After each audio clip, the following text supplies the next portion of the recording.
जय श्री राम। आइए आगे सुनते हैं श्री शिव पुराण में। व्रत, संपूर्ण दान, तपस्या और नियम, इन सब साधनों को पूर्व काल में सत्पुरुषों ने भाव शुद्धि और अनुराग की उत्पत्ति के लिए बताया था। इसमें संशय नहीं है। मैं भगवान विष्णु, रुद्रदेव और दूसरे दूसरे देवता व असुर आज भी उग्र तपस्याओं के द्वारा उनके दर्शन की इच्छा रखते हैं। धर्म भ्रष्ट, मूढ़, दुष्ट और घृणित आचार विचार वाले लोगों को उनका दर्शन होना असंभव है। भक्तजन भीतर और बाहर भी उन्हीं का पूजन व ध्यान करते हैं। यह रूप 3 प्रकार का है, स्थूल, सूक्ष्म और इन दोनों से परे। हम सब देवता आदि जिस रूप को प्रत्यक्ष देखते हैं वह स्थूल है। सूक्ष्म रूप का दर्शन केवल योगियों को होता है। उससे भी परे जो नित्य ज्ञान स्वरूप, आनंदमय और अविनाशी भगवत स्वरूप है, वह उसमें निष्ठा रखने वाले भजन परायण भक्तों की ही दृष्टि में आता है। भगवत व्रत का आश्रय लेने वाले भक्ति उसको देख पाते हैं। इस विषय में अधिक कहने से क्या लाभ। गुह से गुहतर उत्कृष्ट साधन है भगवान शिव के प्रति भक्ति। जो उस भक्ति से युक्त है वही संसार बंधन से मुक्त हो जाता है, इसमें संदेह नहीं है। वह भक्ति भगवान शिव की कृपा से ही उपलब्ध होती है और उनकी कृपा भी भक्ति से ही संभव है। इस प्रकार ये दोनों एक दूसरे के आश्रित हैं। ठीक वैसे ही जैसे अंकुर से बीज और बीज से अंकुर होता है, जीव को भगवत कृपा से ही सर्वत्र सिद्धियां मिलती हैं। संपूर्ण साधनों से अंत में भगवान की कृपा ही साध्य है।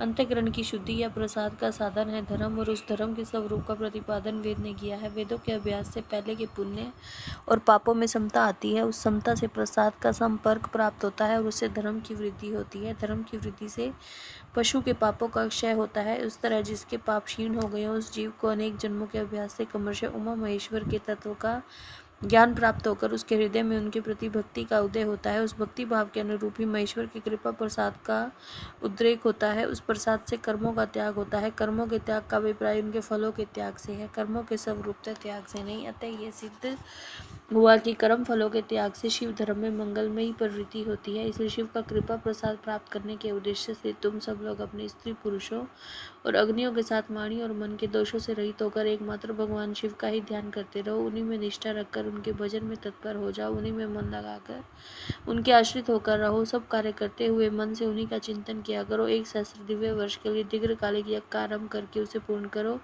यज्ञ के अंत में मंत्र द्वारा आह्वान करने पर साक्षात वायु देवता वहां पधारेंगे। फिर वे ही तुम सब लोगों के कल्याण का साधन और उपाय बताएंगे। तत्पश्चात तुम सब लोग परम सुंदर पुण्यमयी वाराणसीपुरी को जाना, जहाँ पिनाक पाणी श्रीमान भगवान विश्वनाथ भक्तजनों पर अनुग्रह करने के लिए देवी पार्वती के साथ सदा विहार करते हैं। द्विजोत्तमों, वहां तुम्हें बड़ा भारी आश्चर्य दिखाई देगा। उस आश्चर्य को देखकर तुम फिर मेरे पास आना, तब मैं तुम्हें मोक्ष का उपाय बताऊंगा। उस उपाय से एक ही जन्म में मुक्ति तुम्हारे हाथ में आ जाएगी, जो अनेक जन्मों के संसार बंधन से छुटकारा दिलाने वाली होगी। ये मैंने मनोमय चक्र का निर्माण किया है। इस चक्र को मैं यहाँ से छोड़ता हूँ। जहाँ जाकर इसकी नेमी विशीर्ण हो जाए, टूट फूट जाए, वही तपस्या के लिए शुभ देश है।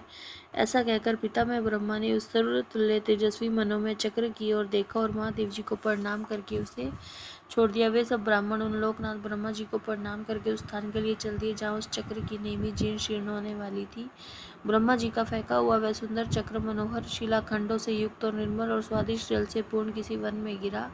उस चक्र की नेमी के क्षीण होने से वहाँ मुनि पूजित वन नैमिष नाम से विख्यात हुआ। अनेक यक्ष, गंधर्व और विद्याधर वहाँ आकर रहने लगे। पूर्व काल में जगत की सृष्टि की इच्छा रखने वाले विश्वश्रेष्ठा और गार्हपत्य अग्नि के उपासक ब्रह्माज्ञ प्रजापतियों ने वही दिव्य यज्ञ का आरंभ किया था। वही शब्द शास्त्र, अर्थशास्त्र और न्याय शास्त्र के ज्ञाता विद्वान महर्षियों ने शक्ति, ज्ञान और क्रिया योग के द्वारा शास्त्रीय विधि का अनुष्ठान किया था। उसी स्थान पर वेद वेता विद्वान सदा वाद और जल्प के बल से युक्त वचनों द्वारा अतिवाद करने वाले वेद बहिष्कृत नास्तिकों को पराहत या पराजित करते थे। तभी से नैमिषारण्य ऋषियों की तपस्या के योग्य स्थान बन गया।